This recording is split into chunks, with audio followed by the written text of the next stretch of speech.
Welcome back. So after a year of ownership, what can I say are the things that I like, dislike, and wish about the car? Let's start with the dislikes first, because there's very few of them, and to make sure that I don't go off course, pardon me if I use my phone just to remember my notes. So let's start first of all with my first dislike. First dislike would be, and I've mentioned this in a different video before, would be the seats. Well, that's the driver's seat. Now I should point out here that any thoughts that I share are based on my own personal experience of using the car after a year and 12,000 beautiful miles. So let me tell you about the seats. As you can see, my front seat comes with the obligatory pillow to make sure that I have good support on my back.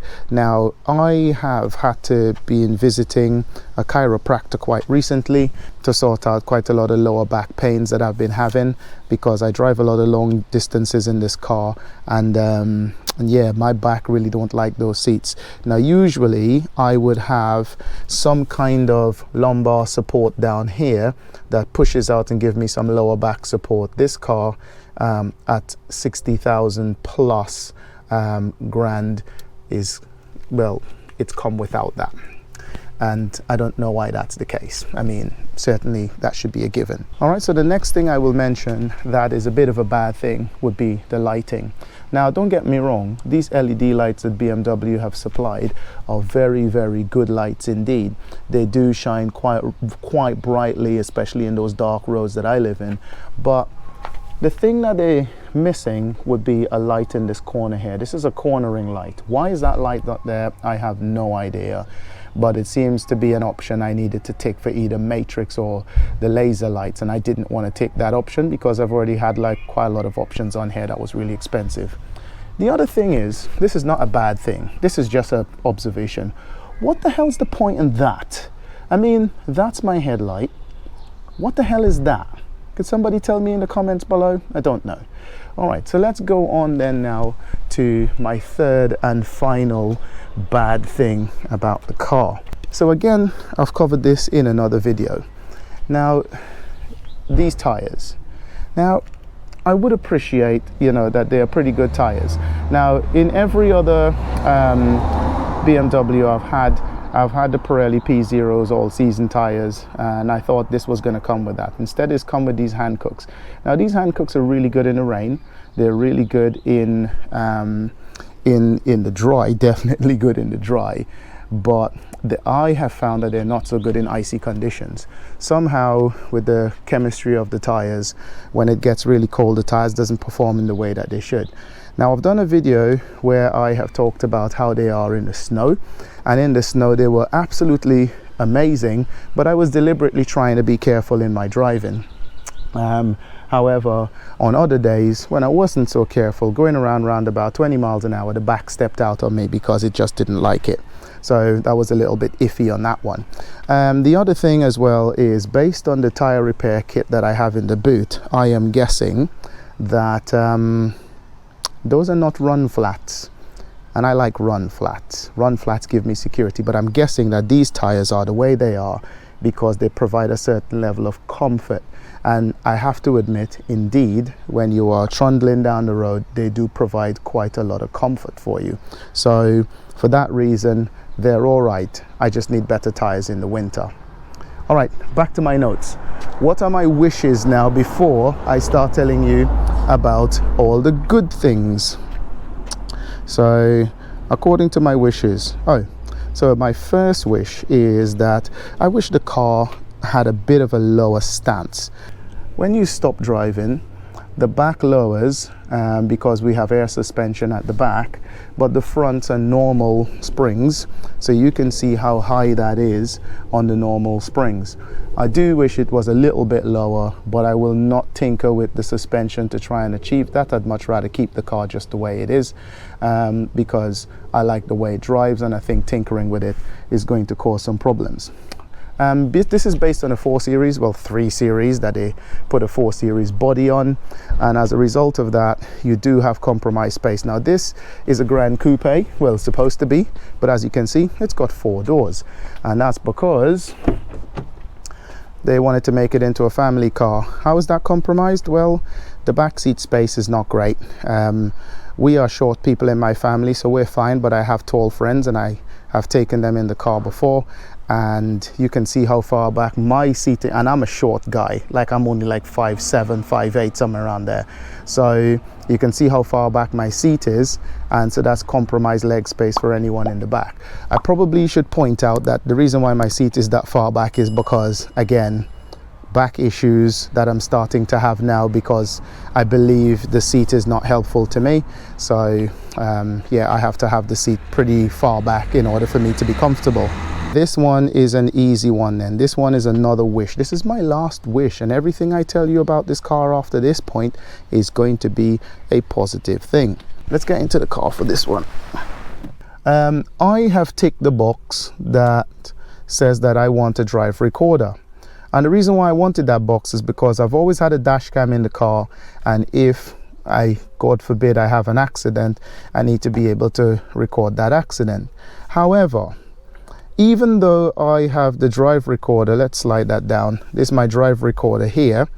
Even though I have the drive recorder, BMW said, and the app has said, basically, if you have an accident, the drive recorder will record 10 seconds before and 10 seconds after, and so on, and you'll be able to have access to that. Now, I'm not going to crash my car to find out if that works, but that's what they have said. The most you're able to do other than that is record some driving when you're on the motorway, or if you're just driving, you can just hit go and it can record some bits and pieces. I hope you can see that. Yeah, it can record some bits and pieces while you're driving. So what's my wish then?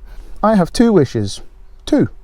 My first wish is that the drive recorder can be used like a dash cam, where you can have it recording all the time and then obviously have access to that footage. It probably is being used like a dash cam, who knows, because otherwise how would they get the 10 seconds before and after if you have a bump?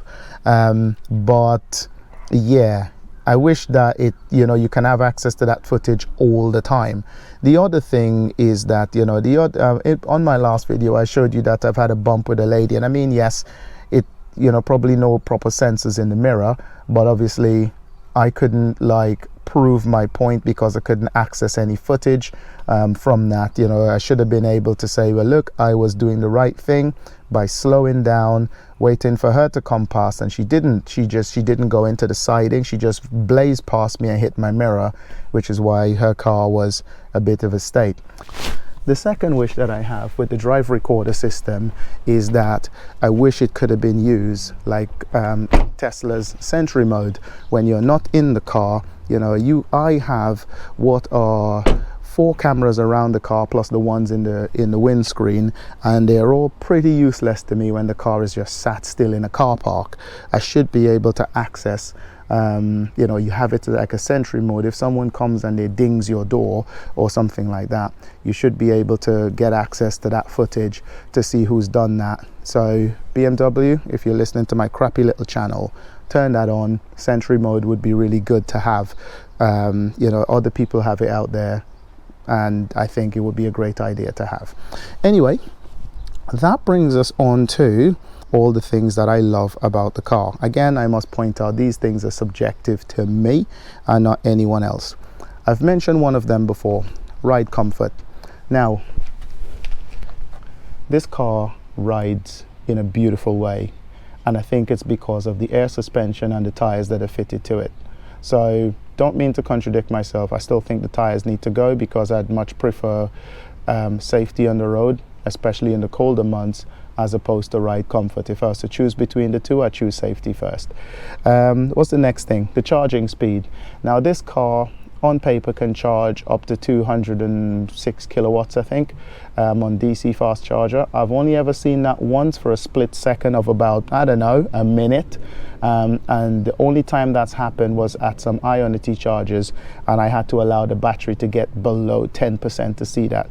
I have never seen it since then. Okay, so I'm not too sure about that, and these are times when I have tried to precondition the battery I don't know how to do that manually. All I know is if you put the postcode in to say that you're going to this charger, the car does the rest for you. If I got that wrong, somebody please let me know.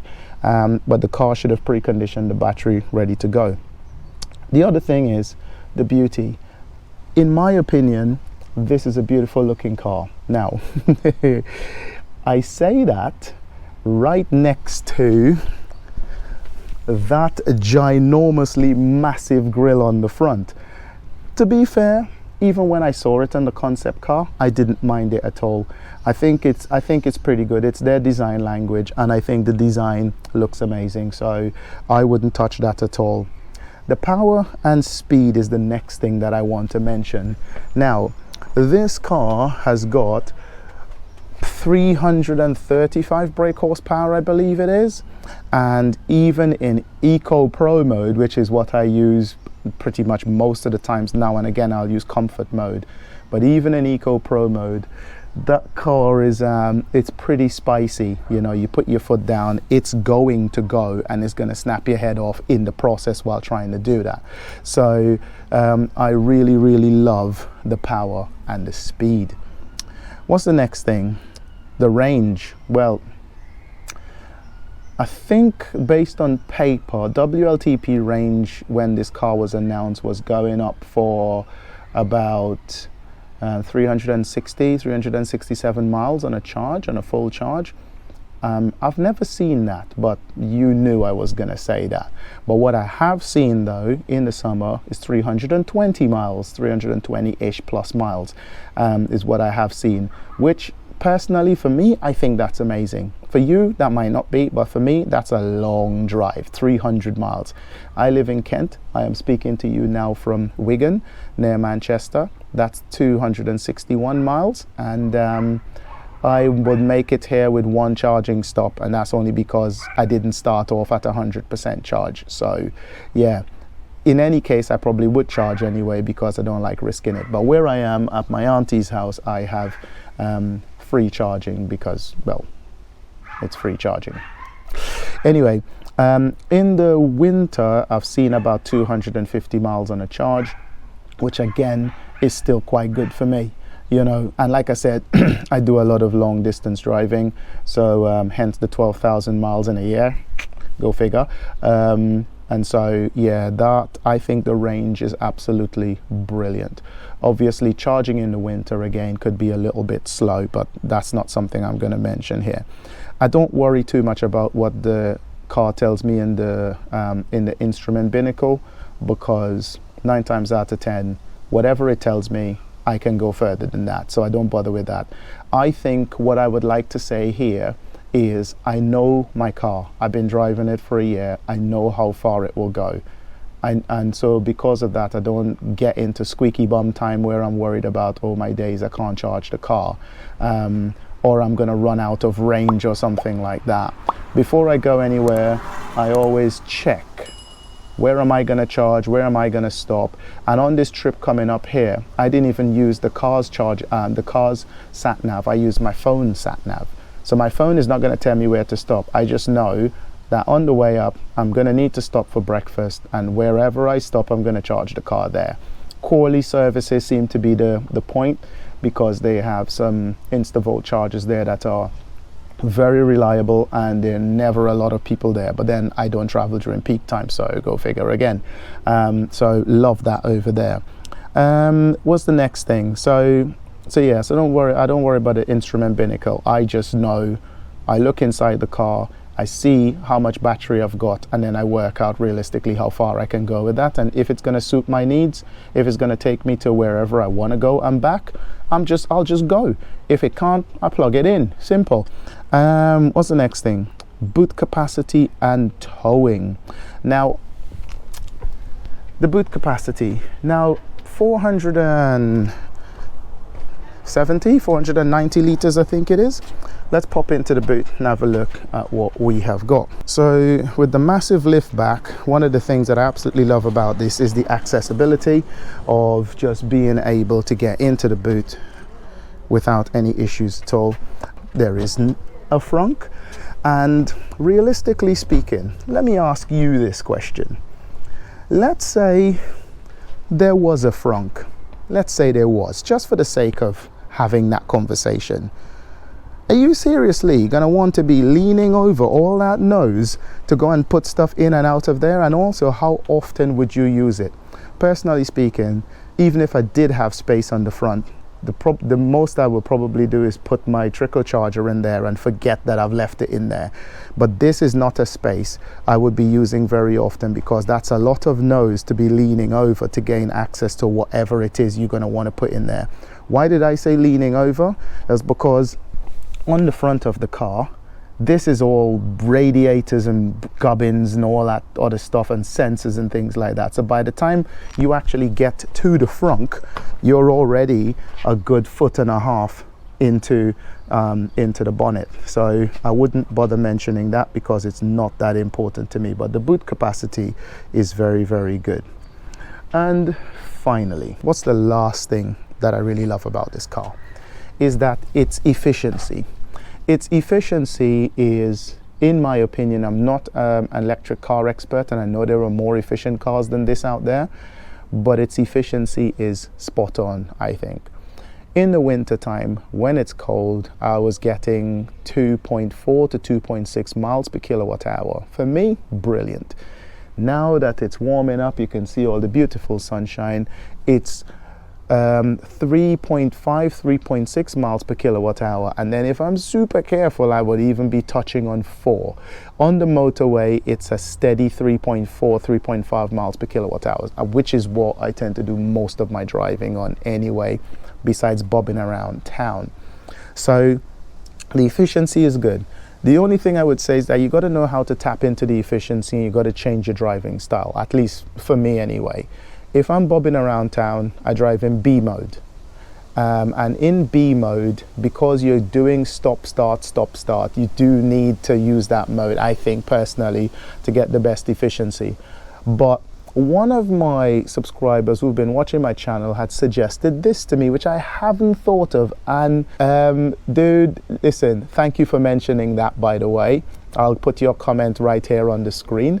But he mentioned that what he's been getting good efficiency with is leave the car in drive, but change your generation to adaptive mode when you're doing long drives, obviously, and let the car do all the thinking. And listen, brilliant. The minute I did that, I think I went up by a couple of miles per kilowatt, 0.2, I should say, 0.2 miles per kilowatt hour. I think I went up to, like, just recently, when I should be on 3, I went up to like 3.2, 3.4 miles per kilowatt hour, which is brilliant because I'm on the motorway trundling along. If there's nothing in front of me, the car will coast, which means you're covering mileage without any energy being pushed into the motor to make that car move.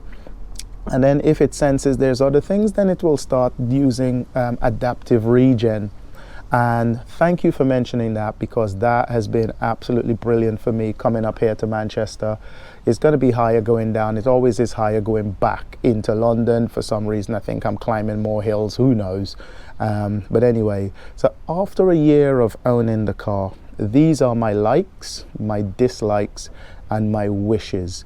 Long story short, after a year, I usually start thinking, okay, in the next 6 months, this new car will come out, and then I start thinking about ordering a new one and then chopping this one in. Believe it or not, my mind is not even there. BMW just this week announced the i5. Personally speaking, I don't really like how that car looks. It's too boxy for me.